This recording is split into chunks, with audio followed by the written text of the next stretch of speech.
I want to welcome you all here today. My name is Casey Barron. I'm the Executive Director of Briarpatch Youth Services.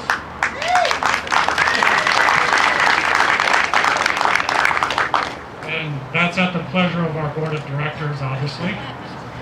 Hopefully they'll hang on to me for a little bit longer. Thank you for joining us today as we prepare to start writing the next chapter in our service to the community. Today we're celebrating the expansion of our services to runaway and homeless youth, which will begin tomorrow with the opening of our Briarpatch Youth Shelter, the first of its kind in Dane County.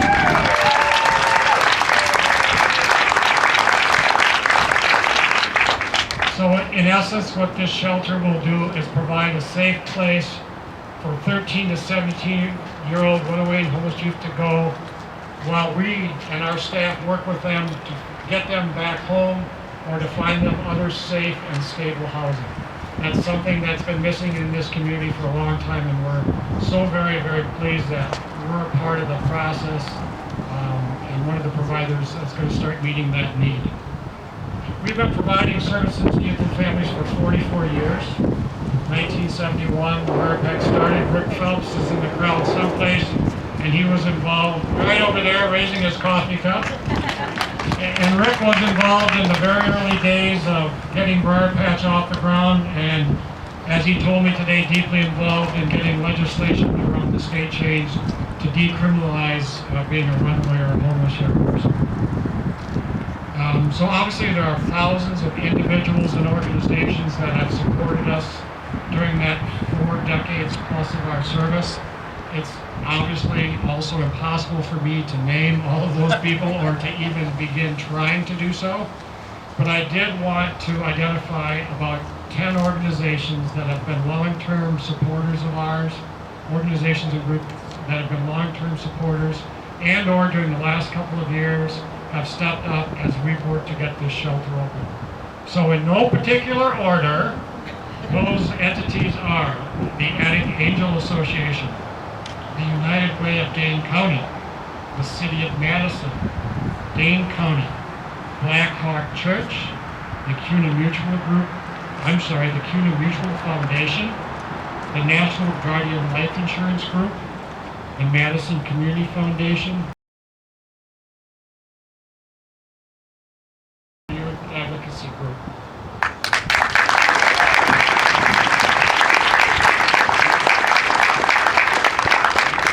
So all of those organizations and groups, and again, the countless thousands of other people that have supported us over the years, thank you very much. With that, my remarks are done, and it's my pleasure to introduce State Representative Melissa Sargent, who, by the way, was one of the founding individuals of the Make Room for Youth Advocacy Group that I just mentioned. So Melissa, you want to come up and take the mic?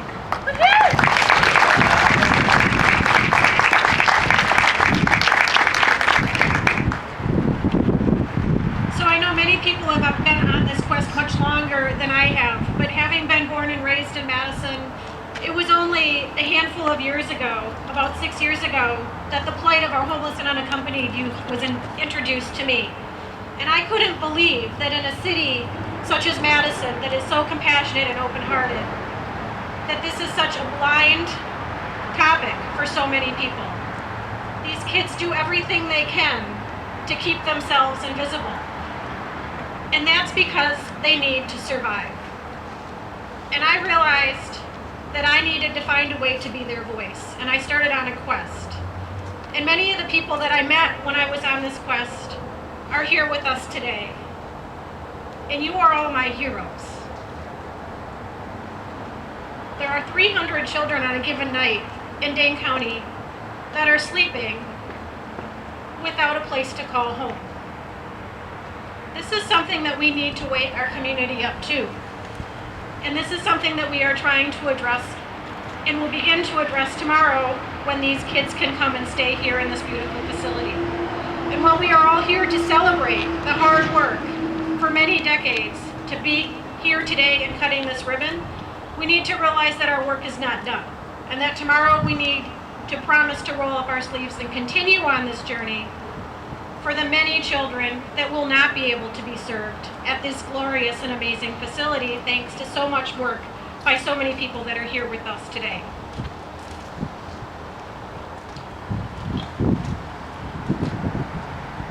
It's not often in the work that I do that I'm able to celebrate successes.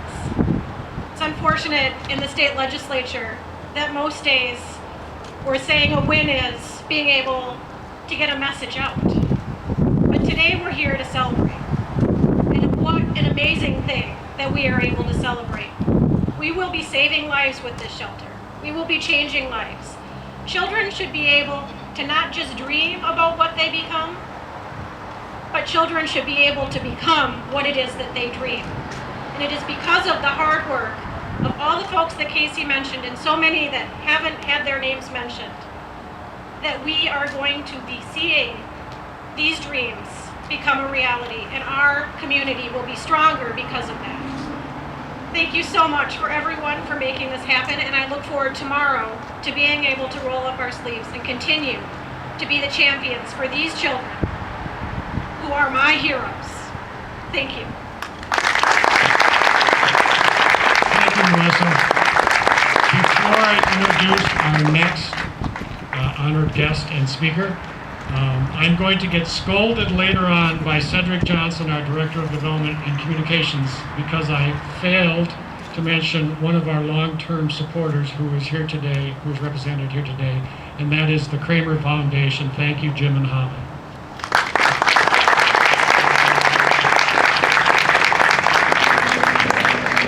So next I'd like to introduce Cindy Zellers, who is the chair of the board of the Attic Angel Association. Cindy?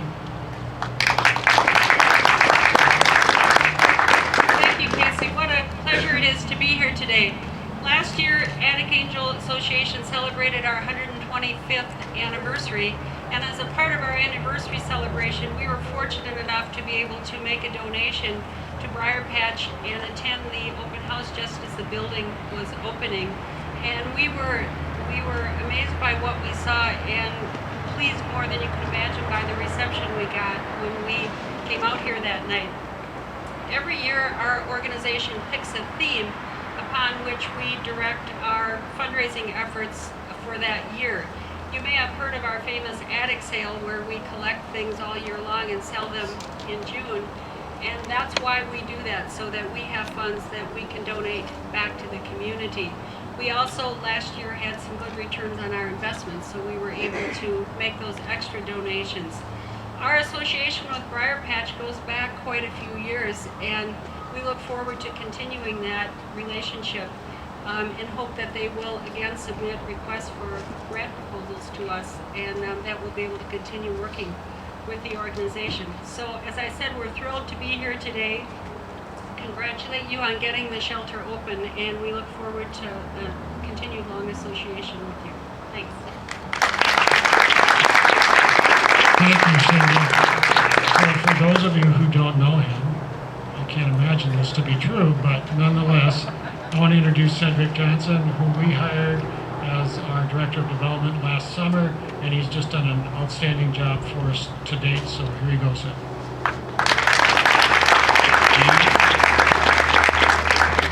And I'm not as bad as Casey let on, but we will have a talk. Well, I'd like to welcome everyone again, all of our donors, our friends, partner agencies, and supporters. This is a really, really big day, and as Casey said, I've been here for a year, and it has been a whirlwind. I've learned a lot, and it's part of my job to make sure that the rest of the community is also on that learning curve and finding out about what's really happening in this city. I'm here today to formally announce the public phase of our Give Homeless Youth a Chance campaign.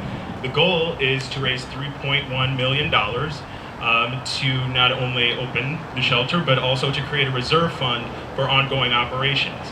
It'll be really important for the community to hear about us so that they can find out ways to support. And it's not just dollars. You can donate your time, and mainly dollars would be nice. But and I'm really proud to say today that we have already raised $1.2 million towards that goal.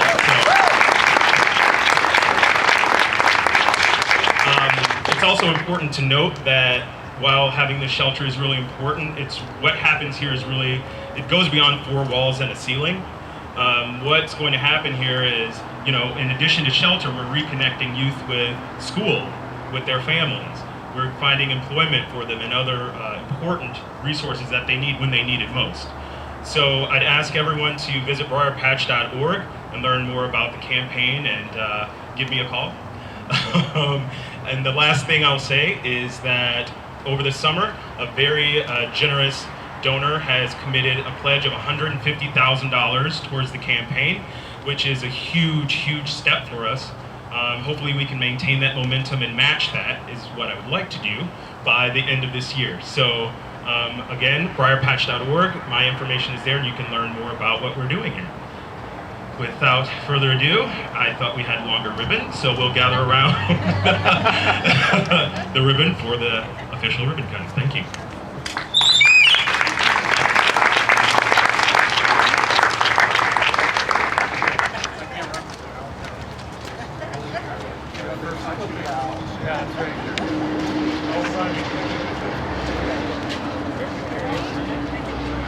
Don't cut yet. Larry, you need a scissors. Don't cut those. Come on, Dorothy. There, we'll share. I have mine. So, everybody ready? On three. 1, 2, 3, cut.